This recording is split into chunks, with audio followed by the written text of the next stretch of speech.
Okay, so this time what we're going to do is we're going to mount an overgrown plant. So this has been in this pot for too long.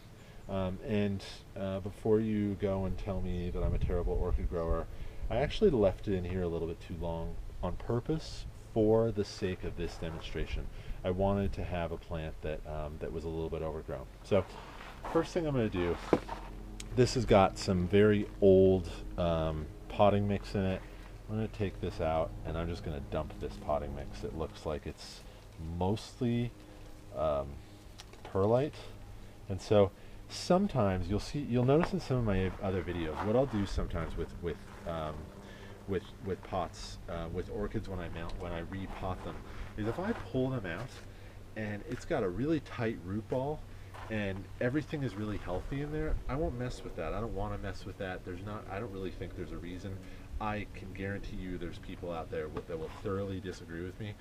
I would rather just leave it alone if it's already healthy.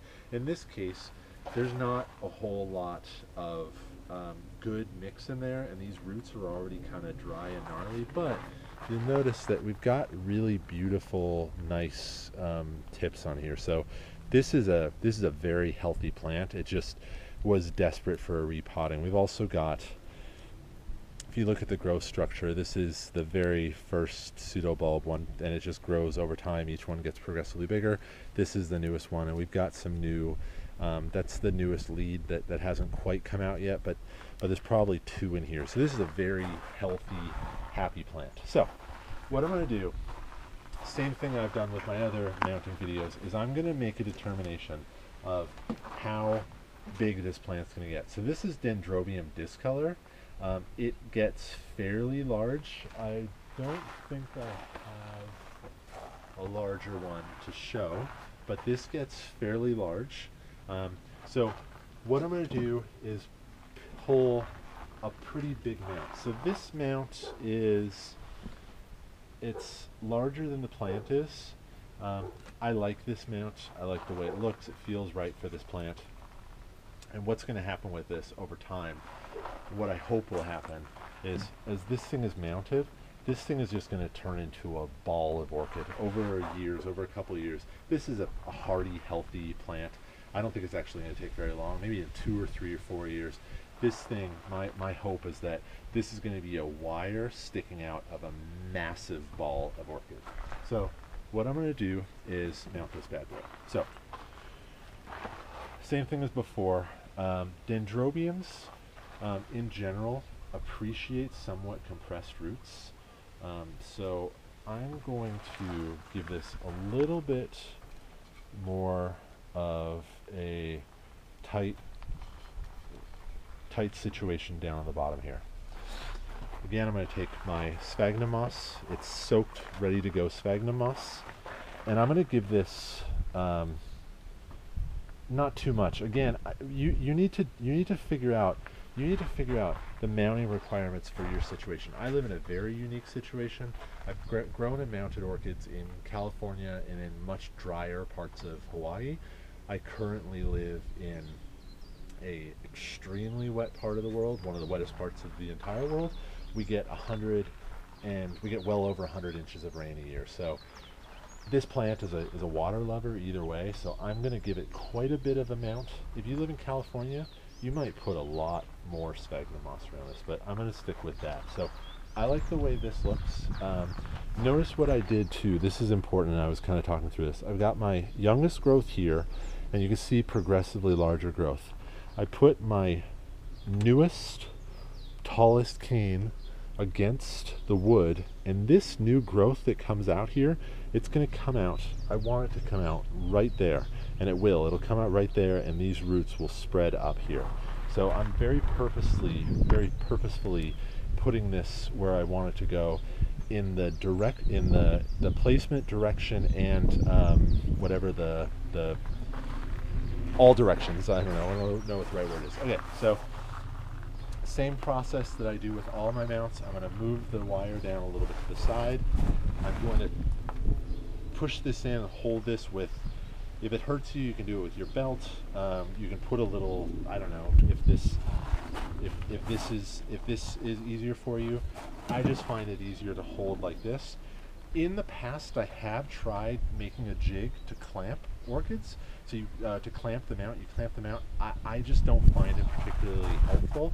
But you can think about this. This is actually like if you've ever seen when people make fishing lures, the things, there's like a little jig that they hold it on to wrap it around.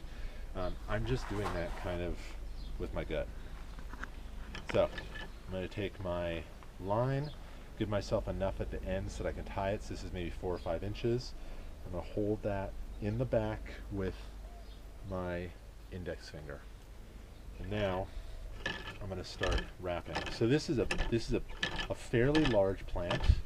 I'm really going to put a lot of line on here. I don't want this flopping over. So, and on the root side, I'm really compressing this. I'm really putting quite a bit of pressure on this, and now I'm going to move up into the canes, the pseudobulbs themselves, and in here I'm going to be careful going around each of these leaves, and I'm going inside here. And this is a pretty stout plant, but so I don't have to be super gentle, but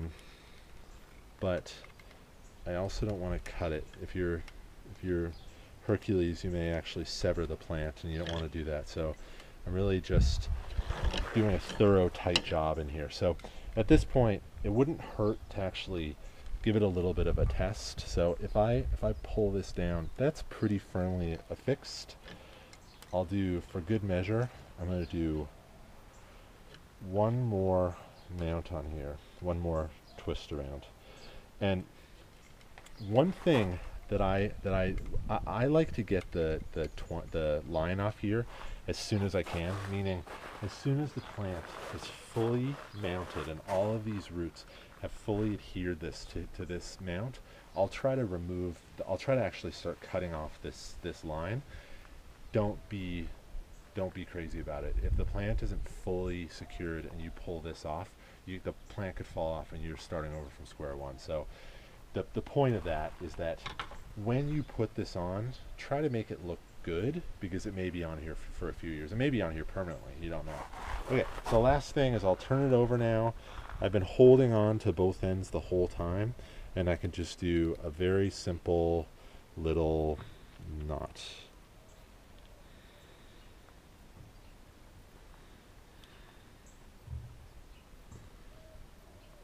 That's it.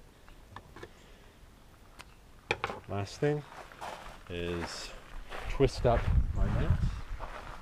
Take my label. This is Dendrobium discolor, so I always take my labels and I'll cut off the pointy end, and I will use my trusty hole punch that I got at, I don't know, Benjamin Franklin's, I think, for $9, and I will affix it like so, and then you can do one final squeeze through here to really lock it in. That's not going anywhere you don't want it to, and that is fixed in place. Okay, so that's how you mount a slightly larger Dendrobium. Hope you enjoy.